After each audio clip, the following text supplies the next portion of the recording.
And we are live. Good evening, everyone. Or should I say good afternoon, good morning, good night, depending on where you're tuning in from. My name is Nippon. Wait, did I say good evening or good afternoon? You said good evening. But it's so, yeah. Anyway, yeah. And this is the SW6 Show. I am joined today by my co-host, Mr. Matt Ball from Chelsea Perspective. How are you?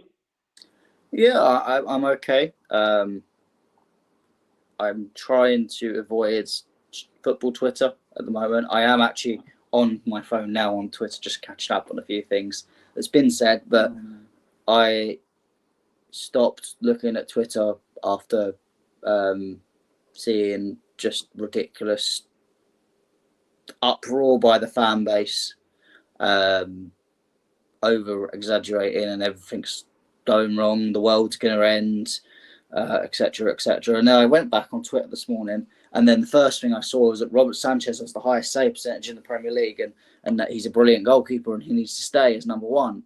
And then I immediately went off Twitter because I thought that's enough for my mental health. But yeah, other than that, I'm pretty good. Nippon, how are you? I'm very well, thank you. Yeah, apart from the fact that there's only just, I think we've lost our last 5 home away games, and we drew to Brentford. I think our last 5 is we drew 2, lost 3. I think I saw. Yeah. So, what were your thoughts on the Tottenham and Brentford game? I mean, the Tottenham game, I would say it was positive. Obviously, we always beat Tottenham, and it's a good result. I didn't mind the performance. I think the first half wasn't very good. The second half was much better. And I will say this about the Brentford game, something that not many people are talking about because obviously everyone is catastrophising at the moment and going crazy. But I actually thought defensively we looked a lot more secure, and we didn't really give them, Tottenham or Brentford, lots and lots of chances to score and lots of big chances to score, which I've said for a while. To improve as a team, you need to fix up defensively. Now, obviously, you do need to put the ball in the back of the net, which we did against Tottenham, didn't do against Brentford. But if Chelsea continue with this into the rest of the season, into next season, not concede as many chances, then we won't concede as many goals, and you'll find we will tend to win more matches potentially, as long as obviously we can keep scoring goals, which I thought was a positive sign. The Brentford game frustrated me because I think Brentford were there for the taking. I think we did need a win, was needed. Well, not necessarily needed. I think we needed to win most of the next games. I think the next 3 games we now need to get a 100% record. I think I was expecting to take 10 points from the next 4 games, but I was expecting to draw to Everton because Everton are a hard team to beat, especially under David Moyes. But now we've got to win that match, and we've got to beat Fulham, we've got to beat Ipswich. because we've got hard games. We've got Liverpool, we've got Newcastle, we've got Forest, we've got United. So there's no guarantee we get wins in all of them games. So we need to make sure that we win the next 3 games, and that's why it's frustrating to, in a game where Brentford weren't very good, we just couldn't score. And I don't think the performance was the second half performance, I will say. I don't think the second half performance was terrible. I think if we played like that in the first half, and particularly if we had some of the players that were in the second half, I think we probably would have won the game. But the first half was dreadful because Nkuku was put up front, which I was having an argument on one of the podcasts that I'm on, Blue Code Project podcast, and I said that I understood the fact that Jackson, less so Palmer because it's not a long-term injury, but Jackson had to be managed into games, and I can understand maybe I would have not started him at all against Legia Warsaw, because I think even if you lose that first leg, you've still got the second leg to bounce back in. But I would have personally rested him in that. But I can understand him resting it if the data says that he's in the red zone and he needs to be rested and he can only play a certain amount of minutes. That's fine. But personally, I don't know why Maresca personally went for Nkuku up front instead of Neto. I would have played Neto up front, started Madueke and Sancho as it was, and I think you probably would have seen a better first half performance, because I think Nkuku was one of the worst performances I've seen in a footballer in a long while, bar like your Bakayoko's and that. But yeah, it's a frustrating match. We didn't get the result we needed, and I think it's rightfully put pressure on Chelsea, and it's annoyed the fan base. I think it's annoyed the fan base a lot more than it should, because at the end of the day, we still got a draw. We still made up a point on Forest. We didn't lose anything to City. I think the only real winners of the weekend were Aston Villa, are now pulled back into it, which obviously you didn't really want them to be pulled back into it, but it is what it is. Do you see Nottingham Forest dropping out of Europe entirely? Not out of Europe entirely. I see them dropping out of the Champions League places, definitely. I actually think that probably will happen, maybe. So they could drop down to 6. It depends on how City do. I think, for me, if you're going to ask my prediction, because I feel like you're going to ask me that eventually, I am, yeah. I think Newcastle will finish 3rd. I think Chelsea will finish 4th, depending on... Now, this is depending on if results go out, how I think they're going to go. I think Chelsea will finish 4th. Probably Man City will finish 5th. Newcastle... Nottingham Forest will finish 5th, and Man City will finish 6th. Obviously, there is variables. It depends on... I don't know how long Chris Wood is out for Nottingham Forest. It also depends on how Man City deal with not having Haaland, because I think he is out for the rest of the season, or significant part of the season. And it depends. Yeah, there's a lot of factors in that. I think if Chris Wood isn't out for long, and he comes back and he comes back firing again, then maybe it will be swap round and Chelsea will be 5th, Forest to be 4th. But yeah, I do see Forest potentially struggling, because the two things that have kept Forest above statistically where they should be was Matt Sells and Chris Wood. Now, you've taken one of them. If you take one of them out, I think it's going to have a bigger effect than taking out someone like even Haaland from City, because other players can score goals for City in big amounts, whereas I think Nottingham Forest have been more reliant on Chris Wood, personally. And that shows in the stats. We've got 2 people in the chat. First off, big up Ellie, and big up DJ Sam. Hello, lads. Big up the Chelsea. I'm not going to say the next one. Sav says, big up, Matt. It's been a while. Have you? Well, where have you been, Sav? I've been on here quite a few times. Nippon is taking a lot of my personal time away. I'm joking, Nippon, but yeah, join me on here. Obviously live streams. Yeah, I'm not on as many, but obviously Chelsea Perspective membership. I am going to be trying to record 4 videos this week, which I haven't recorded one yet, so that's not very good so far. But tomorrow, I actually do have time potentially to record during the day.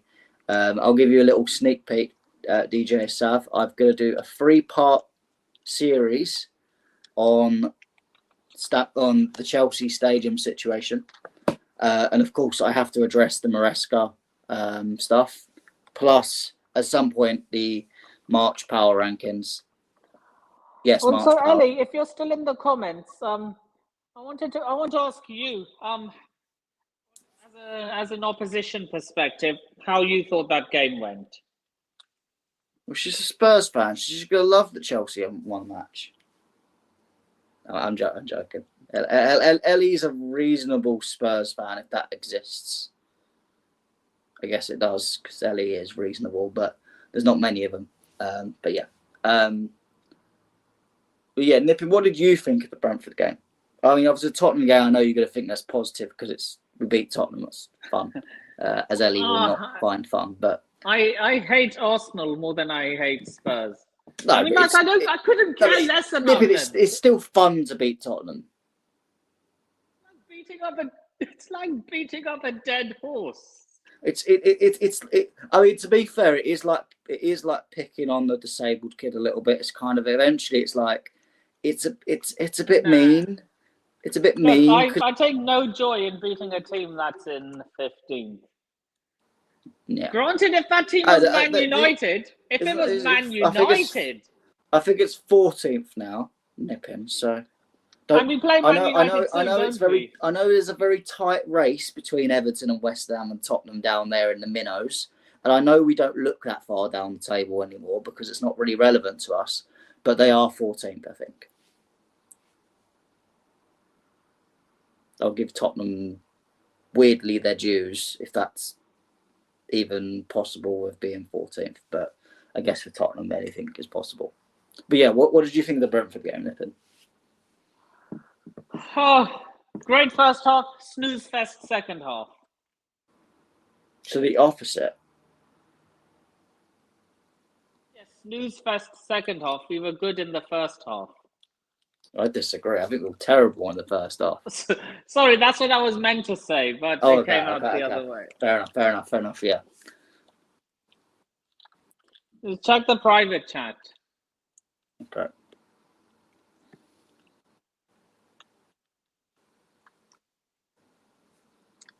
Fair enough. Yeah, Nippon, next question. I'll be back in 2 seconds. Okay, I'll just ramble on for a little bit. But yeah, I will speak about Maresca because I think it is wholly stupid, personally, that suddenly everyone wants Maresca out over a draw, and it's to be fair, it's not just been this match. It's been a pattern over the last few weeks that everyone suddenly wants Maresca out, and I think it's weird. I actually noticed a pretty big coincidence, which I'll explain when Nippon's here because I want to know his opinion on it. But there was a specific point where it started, and I think it's funny how, if this is how it's translated, it shows how ridiculous and sometimes feeble the Chelsea fan base are. But yeah, Maresca for me, I think even if we don't get Champions League, even if we don't get Champions League, I don't think Maresca should be sacked. I think he is the least out of the three to be punished. I think the sporting directors are at most fault. The players are at second most fault, particularly certain players, not all the players, of course, because Caicedo, Cucurella and Palmer are great players and have done well for us this season. and then the manager is kind of last in that aspect. I'd even put the matchday fans being so bloody quiet above Maresca in terms of blame. But can you get DJ Sav's comment up again? I was actually going to answer that. Good. Second or first? The one you've just put up and took down. That's on, yeah. Maresca's team changes on Sunday, absolutely wrong. Seem to be prioritising Conference Cup over getting Champions League spot. I mean, I can understand why a lot of people think that way. I don't. He's obviously giving more. He's obviously giving more. What do you call it? He's obviously prioritizing a trophy. What do you get for finishing top 4 if you don't finish first? Yeah, I think that's an aspect because he wants a trophy, even if it is the Conference League. He wants a trophy on his CV. But I also just do think the data said that Jackson can only play a certain amount of minutes in this game. Palmer can only play a certain amount of minutes in this game, and therefore decided, rather than starting them and taking them off, that he was going to just bring them on if and when needed. And he hoped that the team that he brought out would have done the job. I don't have a problem with him, what he did. Well, I do have a problem, but not for the reasons necessary.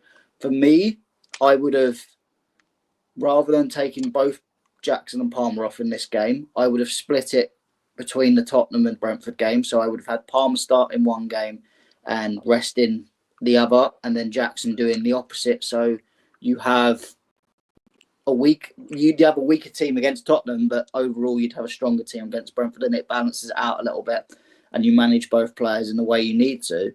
I also potentially would have started with them and took them off potentially, because I think the momentum of them starting, you could have got, if we got a goal in that first half, then you could take them off if you want to.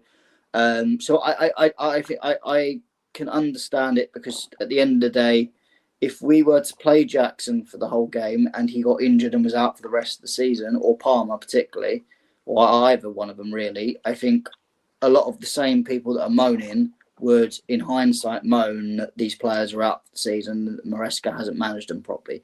I don't think it's a necessarily easy thing, but obviously I do think people are taking stuff into context when they've not got the full impact. I mean, I personally think Palmer could have started and played majority of the game, because I don't think he's been out injured a lot. I think Jackson does need to be managed, and I think Maresca's also looking further ahead, and he's not looking at the Legia Warsaw game, but he's looking at the big run-in coming towards the end. He wants Jackson and Palmer absolutely perfect for your Newcastles, your Liverpools, your Man Uniteds, and your Forest, the last 4 games that we've got.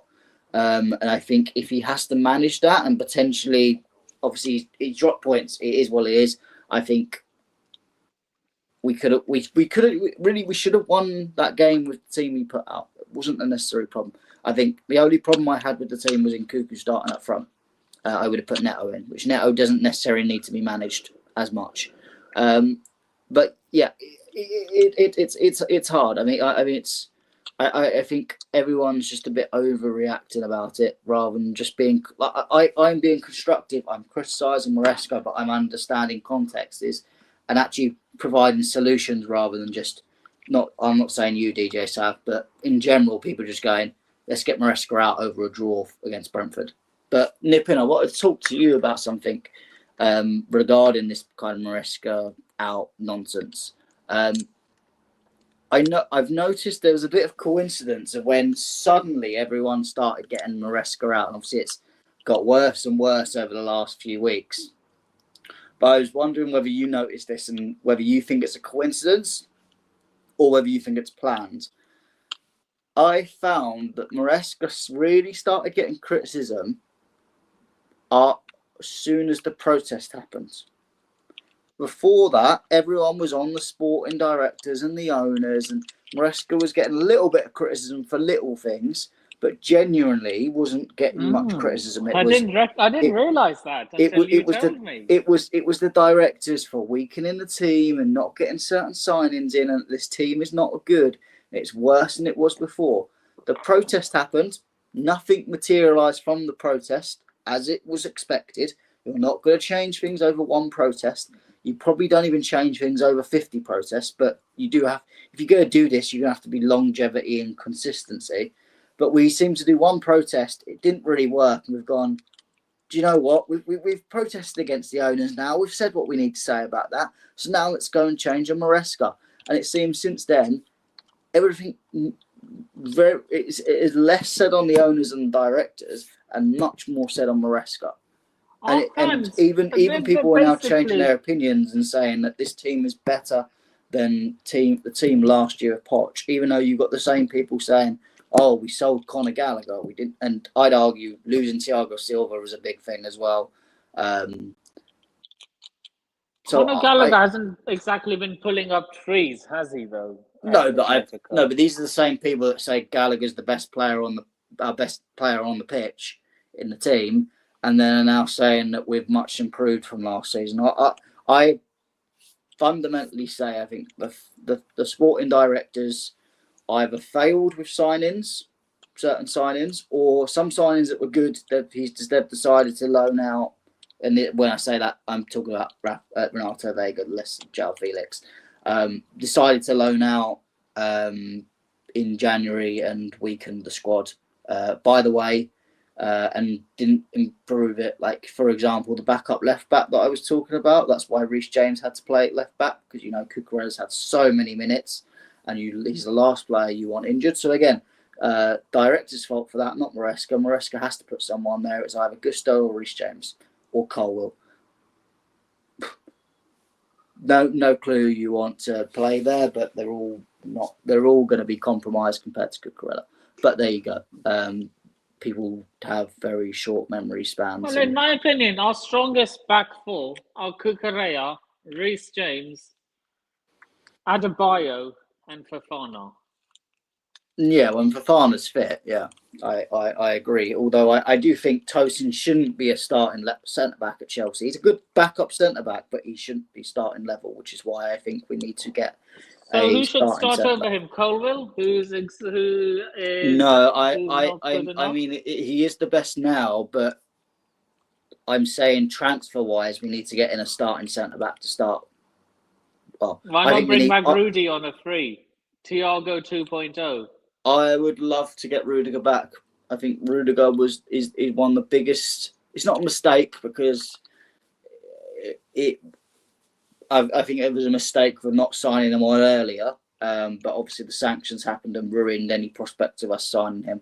But I would take him back in a heartbeat. But I think would he come back? Would he want to come back? No, I think he's happy in Madrid. No, like once his contract in Madrid runs out. Depends on how old he is at that point, because I do think while he's a great player, he does rely on pace. So I don't think he'll be as Thiago Silva like as he is. Don't forget, Rudiger's had big knee injuries in the past, so you don't know how that plays. Thiago Silva had injuries in the past too, though. Not ACL reconstructions. How is Rudiger still playing at this level after an ACL? Well, because he's done very well and he's been very lucky. But yeah, I mean, Thiago Silva had his problem with what did he contract him when he was playing in Russia? Tuberculosis, wasn't it? Someone correct me in the chat, DJ Sab or someone. What about? But yeah, that's a bit different because that's an illness rather than an actual sports injury. That's the only big period of time he's been out. Why don't we just get experience, like someone who's done it all? Example. I'm not saying there isn't one. I'm just saying it as an example, and I'll tell you potentially why it's not feasible. Acerbi? Who? No, not him. I thought he's more. Nah, that's not the guy I was thinking. Virgil, when his contract eventually runs out at Liverpool? I don't think. I think Virgil van Dijk has looked very strange in the last few months. I don't think he's the same player that he is. He'd be an upgrade on our defenders, but I don't think Not it's only necessary. that, if he came in, there would be people he would be someone they can look up to.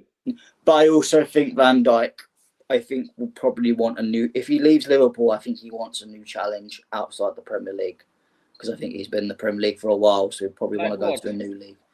Like Spain, Germany, maybe go to Italy, somewhere like that. Because look, they all in Madrid they already have Rudiger and Militao. But I think the problem is with getting real experienced players is, one, will they conform to the wage structure? Two, getting experienced players can be very expensive transfer wise. I have heard that he's signing a new contract. So I was saying if he leaves Liverpool, I was covering myself a little bit there. But you don't. I get worried when people say, "Oh, I just want experience." Well, Casemiro was just experience for Man United, and look how terrible that was. They spent a lot of money on him. Let's have it right. He was being carried around by Kroos and Modric. But that's the thing. He was the weakest out of the three. No, but that's the thing. Like, I get worried when Real Madrid didn't even throw him away, but they kind of did a little bit. But if a club is throwing away a top experienced talent, and not if we bid, I don't know, 100 million for Marquinhos or someone like that, it's a bit different because you're paying ridiculous money, and PSG probably don't want to let him go, but everyone has a price. But if a team's almost happy to let him go, then, and not for like a ridiculous, that's a red flag price, in itself. That's a red flag. So I think it's very. You have to be very careful with just buying experience. I mean, for me, if I want a centre back this summer, my options would. I would love Murillo from Nottingham Forest. Obviously, I know he signed a new contract. I'm hoping that's a new contract in terms of they just want to get the value up a little bit. But I would sign him. Or otherwise, I do like Mark Gahey. I know some people don't, and some people on my podcast don't. But I do think he is a capable centre back to bring in and bring back. And I think it's a deal that we can get for cheaper than other people because of the buyback that we can just make non-existent for Palace, or not about the percentage clause that we'd get. But yeah, I think there's. I've loved Nikola Milenkovic for years, and I'm so happy that he's done well at Forest because it's proved me right from a lot of people that said he's crap. But yeah, it's an interesting. What about Araujo? The Barcelona centre back. Yeah. I mean, I don't think he's what would you call it? I don't think he's going to leave Barcelona. I don't think you'd be able to get him out of Barcelona personally. I haven't watched him enough to have a big opinion on him personally. But yeah, there's again, I like the Bournemouth lad, but again, not experienced. So if you're going for experienced centre backs, huh? What about Dean Housen? That's what I mean. That he's not experienced, so I like him. But I also think he's going to go Real Madrid. So I think Chelsea won't put the effort in. I think that's where they'll probably go to Gurhey in the end. I like Botman personally from Newcastle, but again, it's going to be hard to get him out. But yeah, it's hard. It's going to be hard to get any Newcastle player out.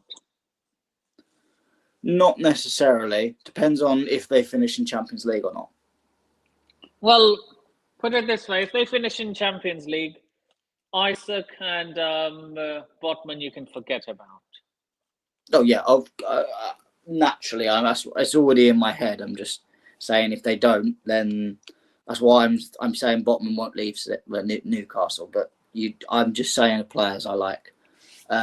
But yeah, Have you ever been called when you said you want like Guehi back? Have you ever been called like a Cobamista? I don't think I have. Probably because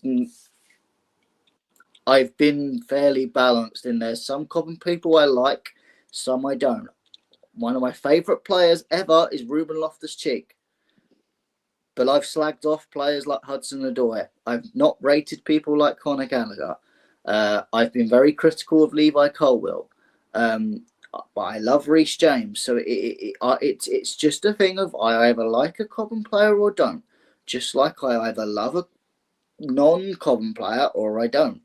I don't have any affinity either way.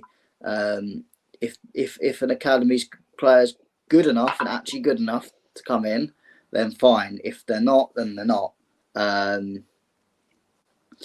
DJ Sap, we need experience in the team. It's important to have a spine over the years. Chet, Terry, Gallus, Carvalho, Lamps, Essien, Claude Makalele, Drogba, Costa, Hasselbank before them too. Yeah, I mean, I get this. I agree to a point. I think you need a good balance. I do think football 20 years ago is not football now. I think if you look at every single team, because football is, unfortunately, whether people like it or not, becoming more business-like, becoming more financial, teams are getting younger and younger because teams want some value and will look at players for value. Will that happen with Man City as well? Maybe not as much as Chelsea, but you're seeing it with the way Manchester United are buying younger, Barcelona are investing obviously in their youth talent and potentially buying a bit, looking at buying a bit younger. Real Madrid are having a good blend of both, which I think they're the best at having that blend. Do you think Man City will end up buying younger PSG as well? I mean, look at Man City in January. They bought the kid they bought the Kazakhstan kid. They bought Nico Gonzalez, both young players. They bought Marmoush, that's not the oldest player in the world.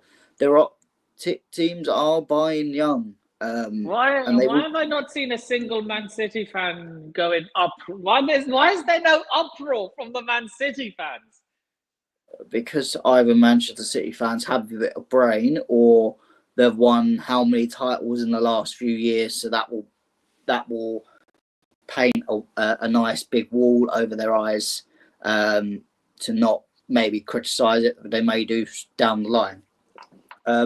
I do think as I said, you're seeing teams average age be younger and younger. And obviously there is backfalls by that, but unfortunately with the increase of need to meet financial regulations, you're going to change the market and the way teams are made and produced. I think obviously Chelsea are a more radical aspect, a radical way of doing it. And I do think we need a bit more of a balance.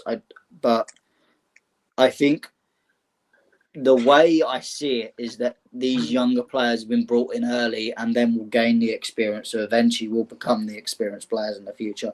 And then you'll see in 5 or 6 years time from when they bought the club, which is 2 or 3 years time now, that you'll see a team that's more experienced. That you'll see it's a team all in their primes potentially if they're not sold off or whatever. And you'll see that blend a bit more. I do think Chelsea did need a restructure off the sanctions as well, so that required the more radical potentially. I do think it's been a bit too radical. If people are wondering on that, I do think there needs to be changes, and you can bring people that are over 25, but it is what it is. Matt, there is better. The Sanchez as a goalkeeper. Oh yeah, I think we've got better on our books. I think we've got Petro? two. I think we've got 2 goalkeepers better than Sanchez on our books personally. Petro and Yorgi, by any chance? Yeah, so obviously I can't speak on Penders and Slolina at the moment because they're very young, but I think they have the potential, and I will highlight potential as in they won't definitely be better, but they have the potential to be better than Sanchez as well. I think Sanchez could, if Sanchez stays for a while and Petrovic and Selena become great goalkeepers, Sanchez is fifth choice. His fifth choice in the books. But yeah, it's the I manager think, that chooses the goalkeeper, though. Yeah. Like, so long as the manager wants him, he's not going anywhere. To a point, I think the manager does choose the goalkeeper, but I will make the point that having the goalkeeper coach who will feed a lot of information into, because don't forget the goalkeepers will train separately to the rest of the team for most periods, because that's how it's a completely different position. So Maresca will see what's going on. So we'll see what's going on the pitch. We'll see what's going on when the goalkeepers are involved in drills related to actual team drills. But in-person drills, you'll see.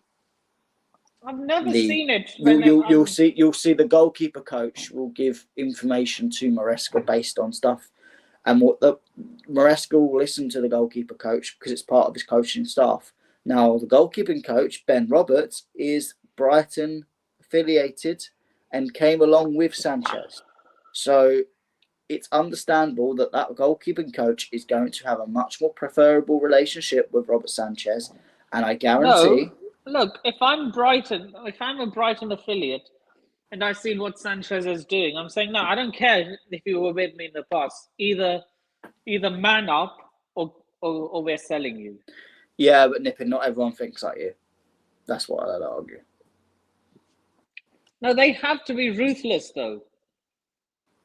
Yeah, but I think they will be. I think they will either put Sanchez as number 2 in the summer or whatever. Because I think. Did you hear what he said? That if I'm not number 1 next summer, I'm going. Well, that's fine. Bye. See you later. I'll drive you somewhere, wherever you want to go. Auf Wiedersehen. I'll buy you a plane ticket if I have to. If it's abroad, then yeah, fine. I'll give you a plane ticket. You can go back to Spain or wherever you want to go. I'm happy with doing that. He's not going to go to a better club than here. No, I don't. Yeah, I don't think this is his level. So yeah, but yeah, I think you'll see the goalkeeper position improve without actually buying anyone in the summer, which means we can allocate more funds to a centre back, to a backup left back, to a striker or two, depending on how you want to work it out. If we sign Victor Gyökeres, does Nico Jackson become second choice? Not necessarily. Really? He's a goal machine in Spain. Have you seen his numbers in Portugal? Yeah, Nippin, you're not thinking of how I'm thinking. He'll either be second choice or he'll play as the first choice left winger. Okay. I don't think he starts over Gyökeres. I would definitely agree with you on that. But I could definitely see Jackson playing on the left because we're struggling for a left winger. Jackson's qualities are, if anything, he's a striker, but he's much more suited to be on the wing, and I think that would be much better for us. Then you could see us go for maybe a backup striker. You're more of a... I mean, I'd love Delap to be a backup striker, but I don't think he'd come to us as a backup. I think he'd go somewhere else as a starter. But that's where you could see a Jonathan David coming on a free. That's where you could see someone else who a bit less quality, but he's a backup, so you shouldn't worry too much. Or you could see Gui have the backup role or whatever, and or Jackson can fill in as in a striker as well, of course. But yeah, I think I would like to see Jackson. Apparently, Delap is going to Man United. No, I don't. I mean, I think Delap will be the guy that comes to Chelsea, ultimately. And I think Chelsea have done a lot of groundwork in this for months. So I think that Delap will. I think Man United are obviously interested, and I think they will be interested for a while. But Kieran McKenna. but Joe Shields. Joe Shields, Romeo Lavia. If he stays, Jadon Sancho, there are Tosin. There are plenty of reasons for him to come to Chelsea. Enzo Maresca literally couldn't praise him any more in December before the Ipswich game. And no doubt in the press conference, if he gets asked about the lap, he'll probably praise him again. So I think if Chelsea decide to go for him, I think he'll come and I think they'll pay just above the release clause so then they can amortise the fee.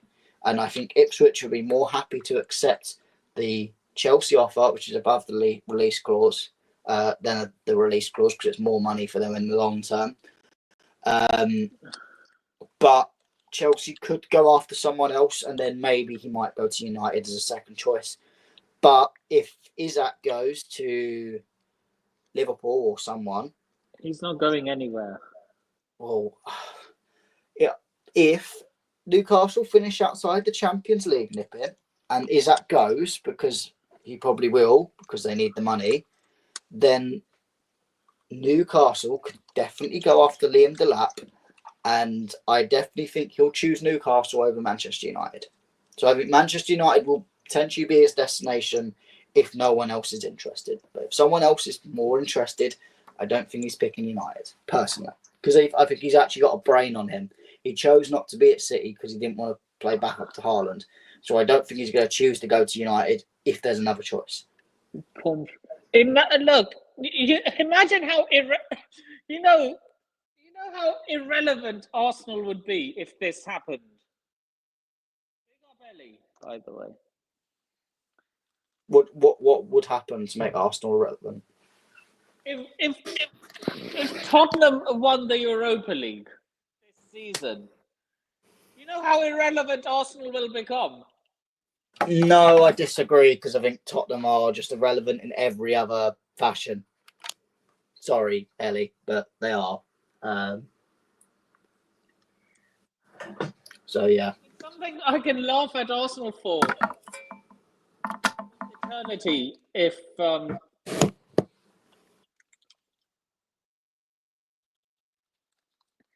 I have a question. What would hurt you more? Losing to Man United in a Champions League final or losing to Arsenal in an FA Cup final?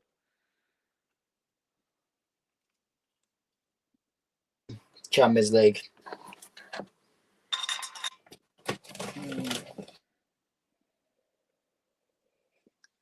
But Arsenal fans are more unbearable.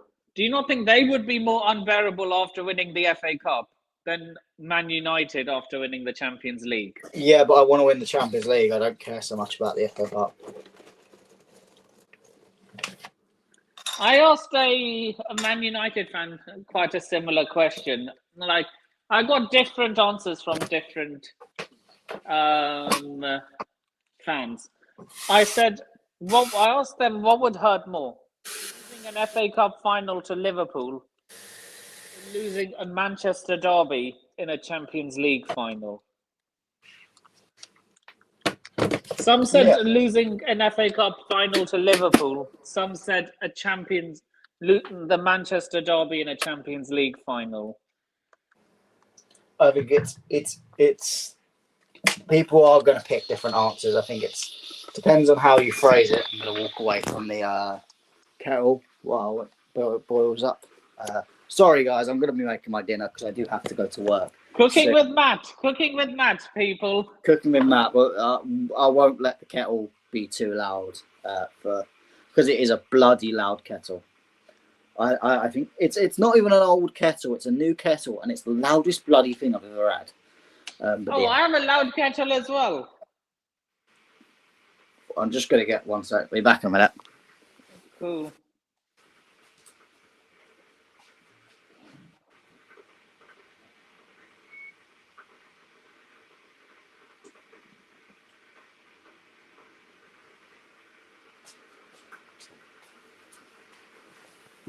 I'm back. Right, cool. But yeah, I don't even know what I was going to say now. But yeah, it is the loudest kettle possible. Nippin, how confident are you for the Ipswich game? Well, I'm forgetting. Do you think we're going to beat Legia Warsaw? Is the away leg in? Are we playing at home or away? Is home leg at in Poland? Are we playing away? Are we playing away first or at home first? I So is actually the don't first know leg this going to be in question. Poland or in London? DJ Sav can answer it in the comments if he knows before I search it up. But He I goes. I I swear feel this DJ Savs goes home and feel away. like we're away. I've just seen it. Yeah, I thought my initial thought was we're away from home, which we are. DJ, are you going? Are you going to Poland for the game? Am I going to Poland? No, I was asking DJ. Oh, DJ. Oh, yeah. I'm not going to Poland. However, I am going to the Ipswich game. Is it at Portman Road or at the bridge? It's at the bridge. Oh, nice. My dad and my brother have got tickets. We're all kind of actually sitting away from each other. So wait, oh yeah, your dad's an Ipswich supporter, isn't he? He may or may not be sitting in the Chelsea end. He may or may not have got a ticket off a friend. I think I'm not saying anything. No comment, Your Honour. it's in. Yeah. I've asked in the private chat. Don't say anything. Your Honour, ironically, no. It's a friend of his. It's not someone I know. That's also a Chelsea. Or he's a Chelsea. I can't remember if it's a member or a season ticket holder. One or two. But yeah. Or may or may not be. Sorry. Because this may or may not be happening. But yeah, I really hope we beat Ipswich because the last game at Portman Road really hurt me bad. Thankfully, I was in Belgium at the time, so I didn't get abuse from my dad, and I could actually just turn my phone off and ignore him. But I don't think I could do it this time. So Chelsea, I will. If I'm going to be Maresca out, it's on Sunday. You're going to be Maresca out on Sunday. If we lose to Ipswich, in the most reactionary way possible, I'll probably be Maresca out for about a couple of hours. So you're going all top blues, basically. No, but I cannot. The abuse I will get from my dad alone will make me Maresca out. Without any sort of footballing opinion, that will make me Maresca out, and then I'll see sense and Just wait. For how long? For how long? Probably a couple of hours until I get home, have some sort of sleep. I'll probably sleep over and be like, oh, what a ridiculous idiot I was to say that. You know me, I am not going to be. I've made my bed. I am not going to be Maresca out. Oh, don't get me wrong. Any point this season. I am not going to be Maresca out generally, but that will just be the one particular moment that will make me switch for like a little. It might not even make me switch. I might just be. Maresca might just be a bad word to use it against me at that point.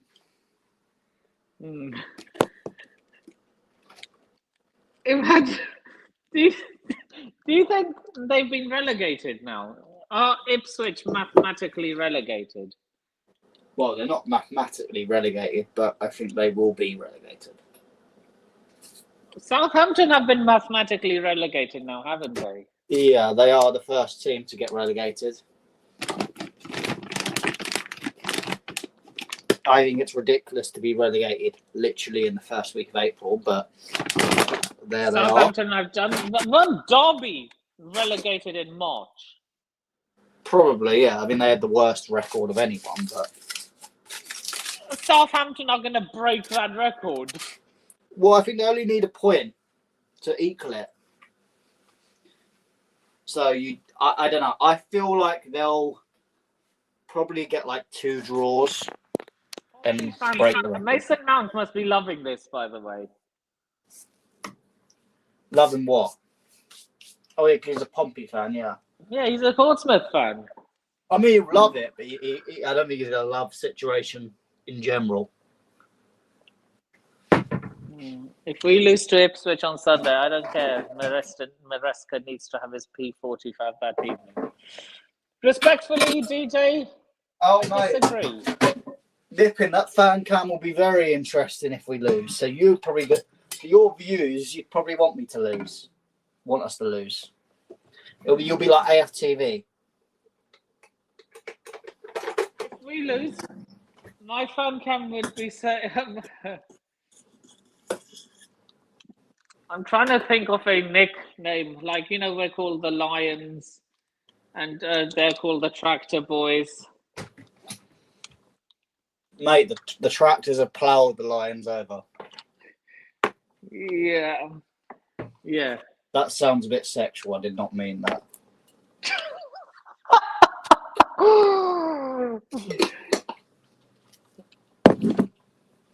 Right. Well, now you've just got me the song "Feed 'Em to the Lion" stuck in my head. But, do you think we'll beat Man United? Yes. Going to the match on Sunday? No. If I have the day off, I won't go to the match itself. I'll probably just be around the area. So that I can I'm going to do what I did a few seasons ago. I'm going to ask you a question. Yeah, go on. Did you buy Chelsea women versus Barcelona women tickets yet? Or did you buy? Not yet. Or did you buy? How much do they cost? Or did you buy Chelsea women versus Liverpool women tickets? I don't know, because look, I'm getting very. It depends on the weeks, because it's getting to the business. Because you know how our hotel is pretty much around football. Mm-hmm. Well, so we're getting to the business end of the season. £25 is the price. Okay, £25. Good. Now I just need to. I will tell you something, Dippin. Last game of the season, it's going to be me and Wayne, and Sadiq may or may not be coming to meet us before the game. So, Nippin, you do not want to miss out on that if you can't. If you're not obviously working, you're working. But right. What day is the game? I think it's Sunday or Saturday, the 11th of May. Saturday the 11th. Let's check. I don't know which day. I don't know what day is the 11th, but it is the 11th of May. It is at Stamford Bridge, so you don't have to get to Kingsmeadow. It's Stamford Bridge, and you will see Chelsea lift a trophy.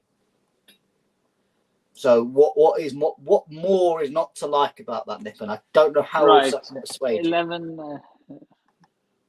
Wait, FA Cup? No, it's the last league game.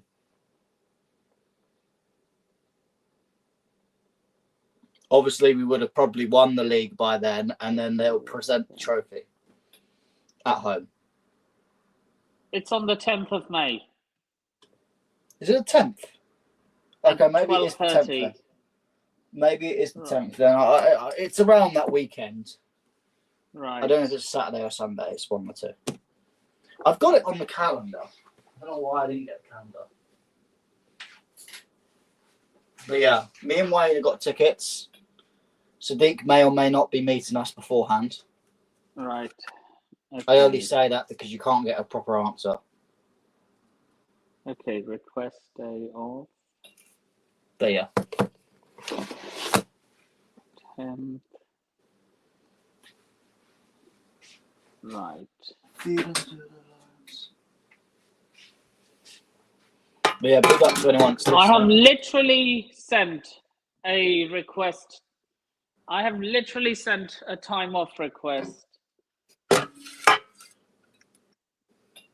And as we were, and I've literally sent a time off request Fair enough. as we How were is speaking. Sadiq? Sadiq's fine. Sadiq is Sadiq. Right. If you're wondering what I'm making, guys, cooking with Matt, pasta, just a typical pasta sauce, a bit of sweet corn, and a bit of Parmigiano. It's not a lot of Parmigiano, but I'll get as much out of it as I can. I always use pecorino. You use what? Pecorino. Is that a type of pasta? Pecorino Romano. Oh, cheese. Oh, yeah. The best. Do you know how to make the perfect carbonara? No, I don't like bacon, so I don't, or ham. So carbonara is not something I usually make. But rule number 1: you can substitute bacon for something else. Rule number 1: no cream.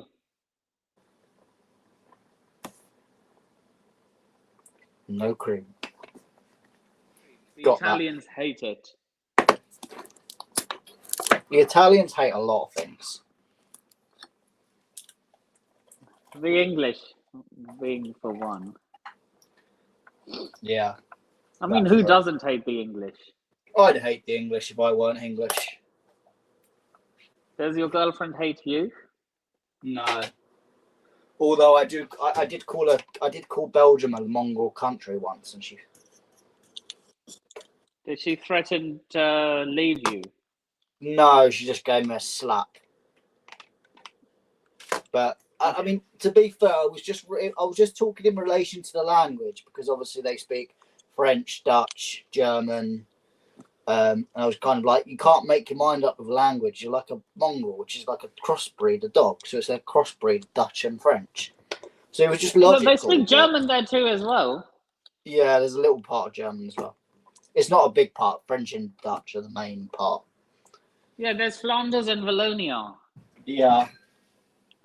Good, Nippin. You know your geography. One of the heads of department at my hotel is Belgian. What part of Belgium is he from, though? She. I think she's from the capital. Brussels. Yeah. Ugh.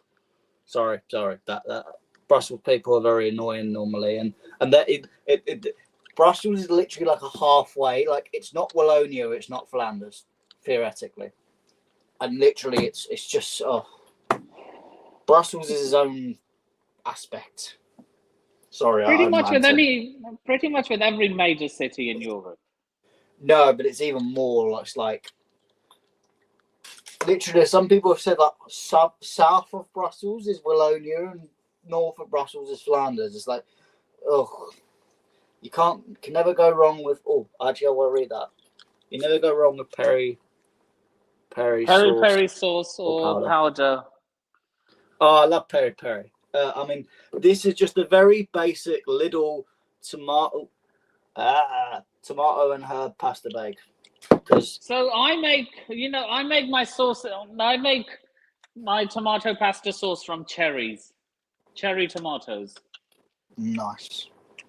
So I literally just use pasta water and olive oil to bring the creaminess into it. Sounds good. Oh, I don't even know what this has in it. Tomato puree, tomatoes, sunflower oil, onion puree, and then a bunch of chemicals that no doubt is bad for you. Why not learn how to make it fresh? Because I'm just produce. Trying to be quick to work. I don't usually use pasta sauce. I usually use passata, which I can't find, or make it by scratch sometimes. But depends on how sauces by scratch. Depends on how lazy I am. That's my main thing. Oh, if I'm lazy, I just don't. I just get a Just Eat or yeah, but that costs money, Nippin. I'm your cheap lazy. So I'm lazy enough. I'm lazy, but I'm not rich enough to buy a takeaway. Because when I say I'm lazy like 90% of the time. Pepe's is not some sort of 5-star Michelin star thing, though. Oh, I love the Pepe's, but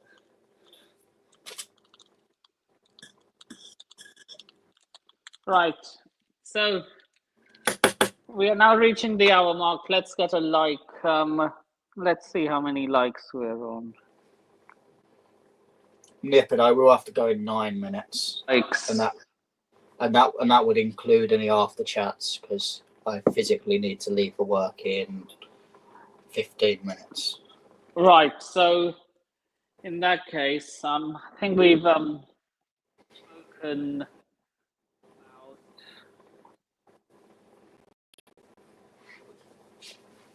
We've talked our next few games. Right. So.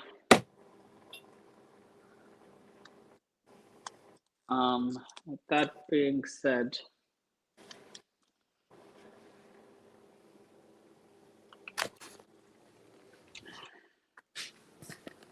yeah, so I think that's all that's been said. We've talked about the Warsaw game, we've talked about Spurs and Brentford. So, in that aspect. So, yeah, next 5 games, what would you say? In terms of results? Yeah.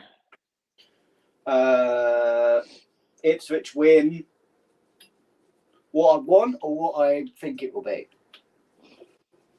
Obviously, you'd want to win every game. Okay. Ipswich win. Are we counting the Europa League? Yes. All right. Legia Warsaw win. Ipswich win. Legia Warsaw draw. Fulham win. Everton draw. I can't see past an Everton draw. I'd like a win. I think we need a win, but yeah. So I'm going to go with Legia win. Fulham. So we play Fulham next, don't we? We play Ipswich then Fulham. Okay. Fulham win. Ipswich. I put it the wrong way around. Ipswich win. Fulham win. Warsaw win. And Everton draw. Nearly the same as me, Nippon. Yeah. Wait, is the Everton game at Goodison Park? Because you said they would draw that game. I don't know. I can't remember where it is actually. DJ Sam will probably tell us if he's out. If it's at the Bridge, I'm going to change my prediction to a Chelsea win. I feel like we might be at home, but I could be wrong.